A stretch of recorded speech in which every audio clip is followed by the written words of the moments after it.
Boa tarde a todos, boa tarde aos companheiros de mesa. Fico muito feliz de estar aqui hoje, principalmente ao lado de pessoas que admiro muito pela atuação, né? Dr. Sandro, muito obrigada pelo convite.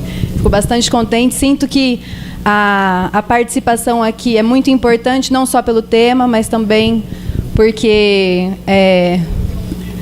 a questão da representatividade feminina, né, que eu acho que talvez a primeira mesa tenha faltado aí uma representante feminina, mas nessa mesa nós já estamos em duas. Fico bastante contente de estar aqui, e também uma representante da juventude, né? Acho que é importante que o movimento sindical dê espaço às mulheres e aos jovens também.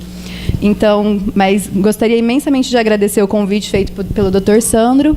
Gostaria de parabenizar o Ministério Público, né, pela formação junto com as centrais do Fórum.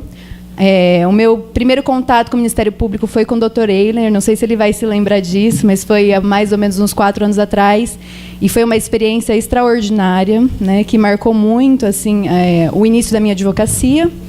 E fico muito contente aqui hoje de estar nessa mesa e com todos vocês aqui também. Bom, eu vou tentar seguir, eu fiz várias anotações, e aí, como a gente vai acrescentando coisas e mudando de ordem, então eu achei melhor, vou tentar seguir os papéis, inclusive para não tomar muito tempo de vocês, tá? Então, assim, sem dúvida alguma, os sindicatos hoje, eles precisam da sua assessoria jurídica, né? E quando a gente fala de estratégias e formas de combate às condutas antissindicais, muitas das medidas que são pensadas são no âmbito jurídico-judicial, né? E isso tem um porquê também, né? Eu acredito que com a figura da substituição processual que veio com a Constituição de 88, muito do papel político dos sindicatos foi também passado para o jurídico, né? Então, muitas das demandas, das lutas, foram judicializadas. E isso sem dúvida alguma, uma tentativa de efetivação, né, de direitos da categoria e de conquistas também, mas o papel político é muito importante. Então, eu vou tentar, de certa forma, me abster de falar das medidas jurídicas previstas em lei, né, sejam elas preventivas ou reparativas, né? Então, por exemplo, as questões de reintegrações, nos casos de dispensas discriminatórias, que seria uma forma, sem dúvida, de combater uma dispensa, né, com caráter discriminatório antissindical. Vou me abster de falar um pouco sobre as indenizações por atos antissindicais, sejam elas materiais, sejam elas de cunho moral, e vou tentar aqui trazer algumas ideias também para o campo político, que eu acho que é bastante importante, tá? Inclusive com relação ao tema dessa intervenção, que é estratégias e formas de combate às condutas antissindicais, né? Então, o artigo 8º da Constituição Federal, ele assegura a liberdade de associação sindical, contemplando também o direito de exercício das respectivas atividades sindicais. E toda ação que visa cercear esse direito é classificada como prática antissindical. Claramente um ato de excesso de poder que visa limitar a atividade sindical, né?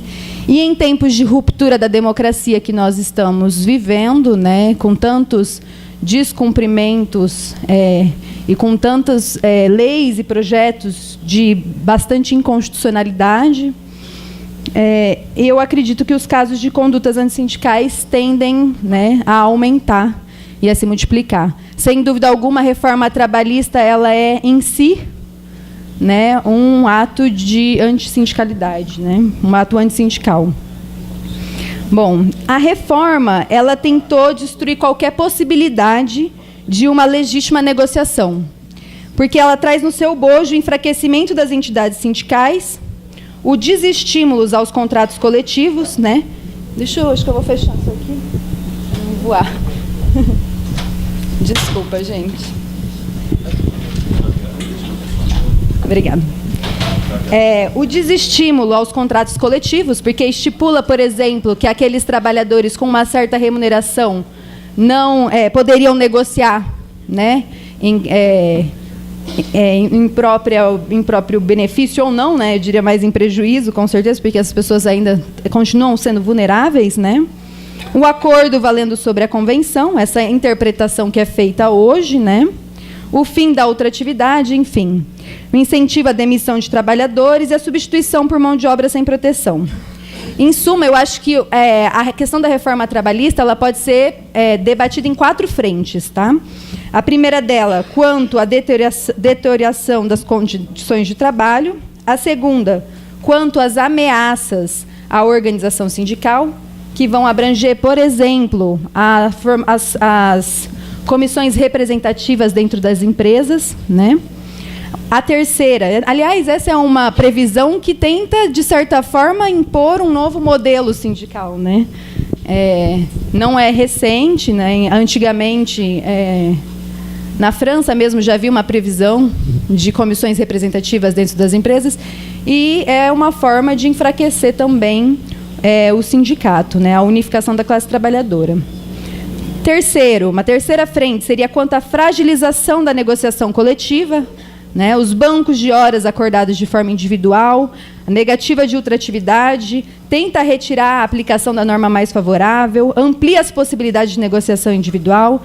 Enfim, em uma quarta frente, o ataque à justiça do trabalho, porque dificulta a criação de súmulas, de jurisprudência, a questão da transcendência nos recursos de revista, né, a intervenção mínima no conteúdo das negociações coletivas pelos juízes, né, tentando transformar os juízes do trabalho em juízes boca de lei, né, que apenas reproduzem na literalidade o que está contido na lei, esquecendo dos inúmeros princípios que também devem reger as relações de trabalho.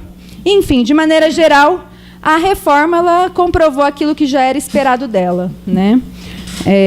Ela atendeu os pleitos de grandes corporações patronais e desrespeitou alguns patamares mínimos civilizatórios, né, que são assegurados hoje pela Constituição, como o professor Bessa bem colocou no começo da explanação dele. Então, ela foi instituída com regras de blindagem contra a reação sindical. Então, nós vivemos num momento de ruptura democrática e a reforma ela se instaura de maneira recorde, né, em tempo recorde, para estabelecer algumas regras que vão tentar impedir a reação das organizações que realmente têm um importante poder de mudança e de garantia e de conquistas de direitos, né? E ela, por um lado, tenta, né, ampliar a autonomia, e aqui eu coloco entre aspas, negocial do trabalhador, tornando, entre aspas, livre para negociar o que bem entender e não pagar a contribuição sindical, né, obrigatório, o imposto sindical. E, por outro lado, cria óbices à atuação do sindicato, né, enfraquecendo financeiramente, afastando a exigibilidade de sua presença para que, em determinados atos jurídicos entre o trabalhador e o empregador, para que esses atos sejam validados, né. Isso se dá desde a contratação e também até a dispensa, né, quando eles retiram a obrigatoriedade, por exemplo, da homologação. Então, tenta, desde o início do contrato de trabalho até o final, enfraquecer e retirar realmente a participação dos sindicatos. E a retirada da contribuição sindical, sem dúvida alguma, é uma das faces mais perversas dessa reforma, né? Mas o contexto, e esse contexto, acho que bem colocou o professor Bessa também, ele nos revela que as promessas que foram feitas pelo governo federal, elas não foram cumpridas. Eu me lembro, inclusive já falei isso em outras intervenções, que o movimento sindical, no momento em que ele foi lutar contra a reforma trabalhista, muitas das faixas e do grito assim que se utilizava nas manifestações era nenhum direito a menos. Né? A palavra de ordem era essa, nenhum direito a menos. Obrigada pela expressão que era essa. E o Temer veio e disse, não, nenhum direito a menos, muitos empregos a mais. Né? Quer dizer, o que é o poder da linguagem em todo esse processo? E a gente precisa disputar, realmente, inclusive a linguagem. Né?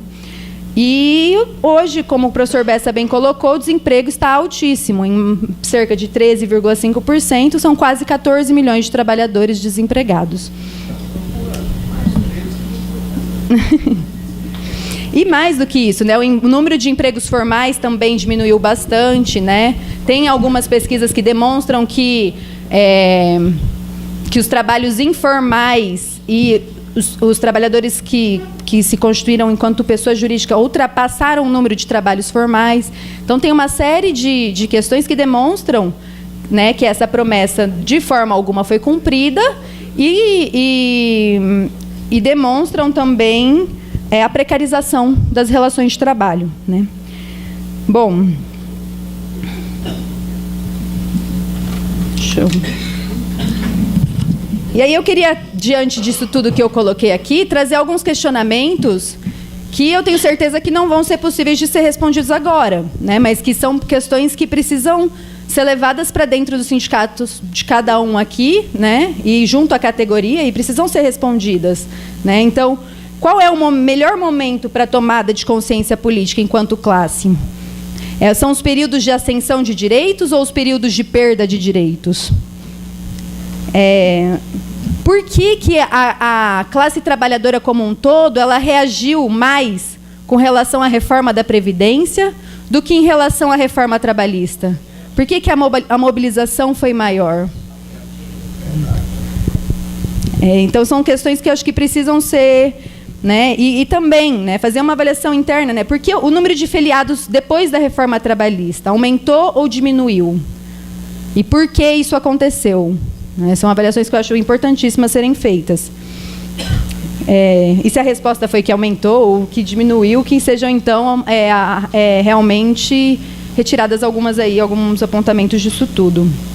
Então, a forma de combater essa monstruosa ação antissindical passa, primeiramente, por uma reengenharia administrativa dos sindicatos, inclusive com fusões, se necessárias forem, e a fim de reduzir realmente os gastos das atividades.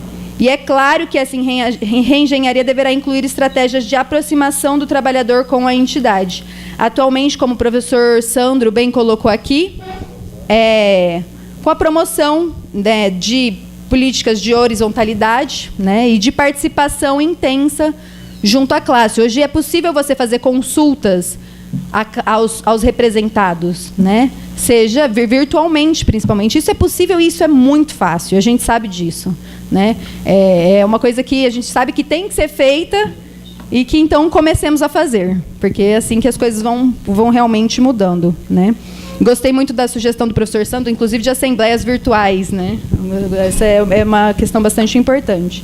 Então, a linha de atuação ela deve ser de formação continuada e mais aprofundada das lideranças sindicais, tanto para que sejam mais eficazes na sua atuação, quanto para que possam ser mais convincentes na relação com a categoria, com a classe trabalhadora e com a sociedade em geral. E é importante atuar enquanto classe, não só apenas enquanto categoria. É muito importante isso, né? A unificação da classe trabalhadora e as pautas coletivas elas precisam ser trabalhadas em conjunto. E, nesse sentido, é importante ampliar as campanhas de sindicalização e o fortalecimento da imagem dos sindicatos, né? Como o doutor Iraci bem colocou aqui, não sei se ele está aqui ainda, mas como ele bem colocou aqui, houve realmente uma criminalização do movimento sindical. E eu vou trazer aqui, não sei se eu estou ultrapassando muito meu tempo, mas eu vou aqui expor para vocês. Em 2012, eu fiz uma experiência num sindicato norte-americano, né? Fui lá trabalhar como estagiária e eles me forneceram diversos vídeos que são propagados lá, né? São vídeos com relação ao discurso dos empregadores juntos aos seus empregados. Então, alguns empregadores, grandes empregadores conhecidos como Walmart, por exemplo, Target, Home Depot, eles exibiam vídeos na contratação dos seus empregados, dizendo e explicando para eles o que era um sindicato, né? Então, o que é um sindicato? Um sindicato é uma terceira figura na relação de trabalho que vai, de certa forma, que vai interferir ou falar, que vai, assim, intervir na relação empregado-empregador. Então, se o empregado tem alguma demanda, em vez dele levar essa demanda diretamente ao empregador, o sindicato estaria ali, né, para, na verdade, atrapalhar essa relação, né? Aí eles trazem os discursos nesses vídeos de que os sindicatos só querem realmente o dinheiro dos representados, enfim, faz realmente uma lavagem cerebral em todos os empregados contratados e, depois disso, impede o contato dos sindicatos com os empregados. É bastante comum a forma de filiação sindical é um pouco diferente daqui, porque lá você tem a pluralidade sindical, então o acesso à informação dos trabalhadores é bem restrito, enfim, é uma série de complicações, mas eu acho importante trazer essa experiência aqui, porque esse discurso do que é os sindicatos, eles precisam ser dominados pelos sindicatos, né? Precisa ficar muito claro para as pessoas o que são os sindicatos e qual a importância desses sindicatos. E eu vejo que uma saída é demonstrar a importância dessas entidades sindicais, não apenas quanto, né, às negociações coletivas, na garantia e ampliação dos direitos trabalhistas, mas são questões ainda mais abrangentes e são temas que envolvem temas bastante transversais.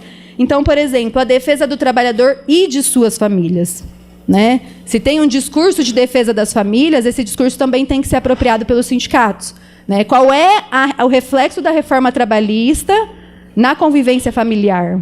Né? Qual é o reflexo da reforma trabalhista na vida de mães, na vida de pais? Né? Então, isso gera um reflexo e esse discurso transversal ele tem que ser feito. Não só isso, né? A questão, a importância do movimento sindical nas grandes pautas do Congresso. Hoje a gente vê que os planos de saúde, os planos de previdência privada fazem um forte lobby no Congresso. Né? E a categoria, a classe trabalhadora como um todo, ela precisa entender que quem vai fazer frente a esse lobby que existe no Congresso são os sindicatos. Se não houver pessoas liberadas para acompanhar essas políticas e também comparecerem, né, ao Congresso e fazerem visita aos deputados, aos senadores, enfim, é muito importante o papel do sindicato e as pessoas precisam entender esse papel dos sindicatos.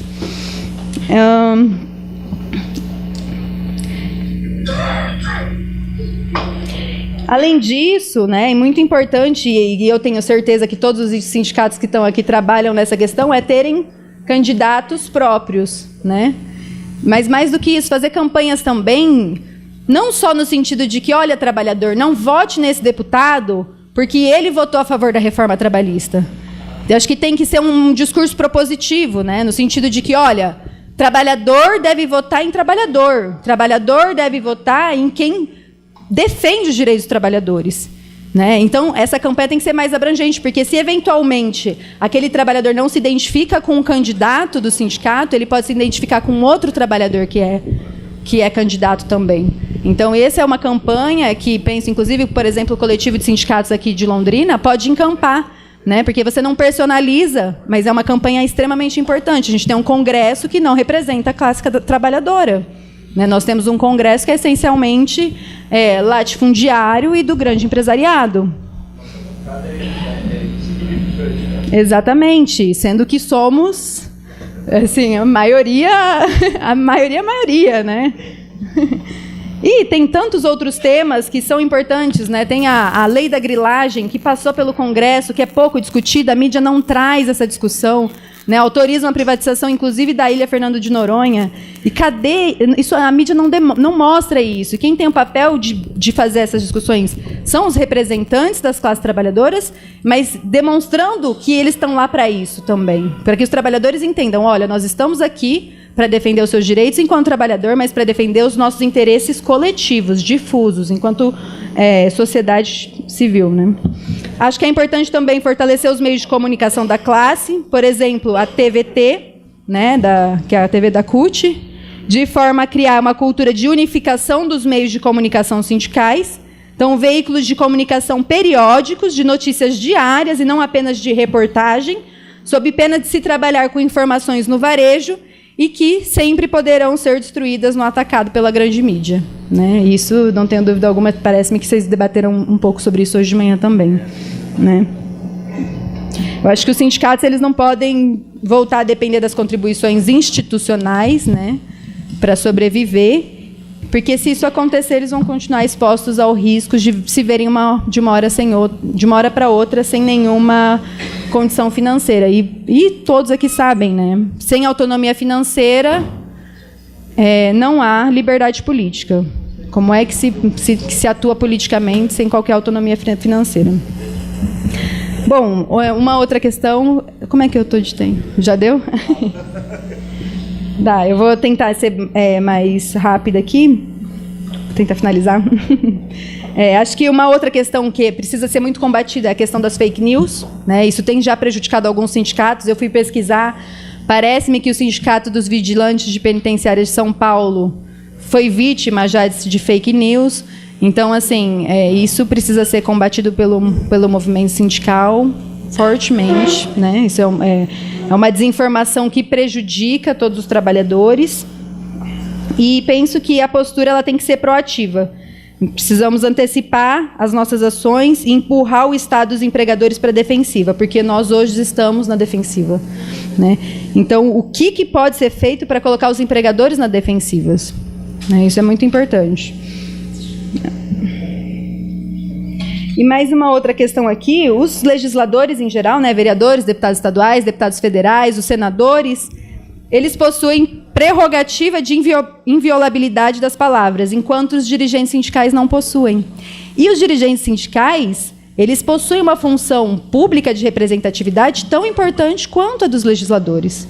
E eu acho que é uma pauta que pode ser debatida e defendida pelos movimentos sindicais, né? Porque nós sabemos que aqui em Londrina, quantos são os sindicatos ou os dirigentes que estão sendo processados por terem emitido uma opinião, por terem colocado um outdoor, né, aqui nas ruas de Londrina. São já várias ações em Londrina contra dirigentes e sindicatos. Acho que temos que defender uma inviolabilidade da palavra mesmo dos dirigentes sindicais pela função pública que eles exercem de representatividade.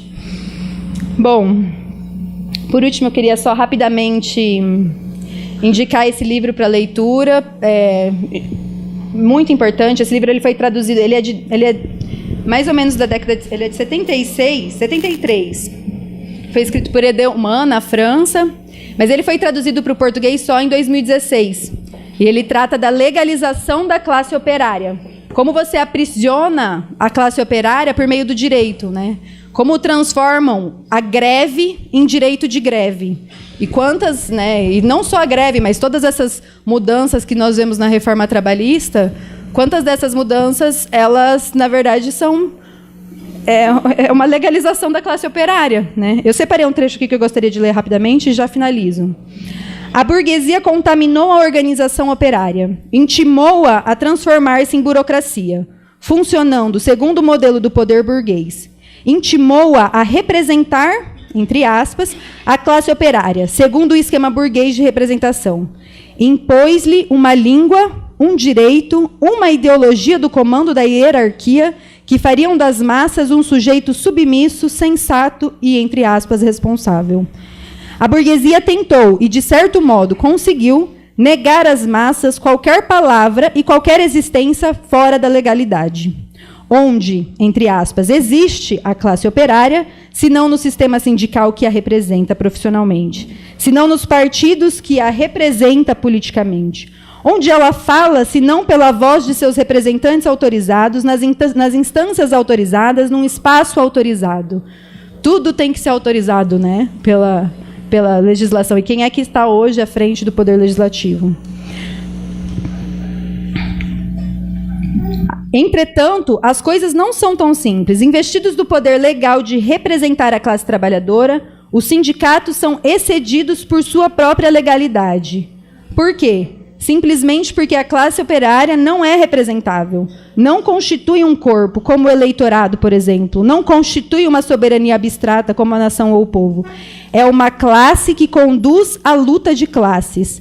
Sua existência de classe é extralegal, inapreensível.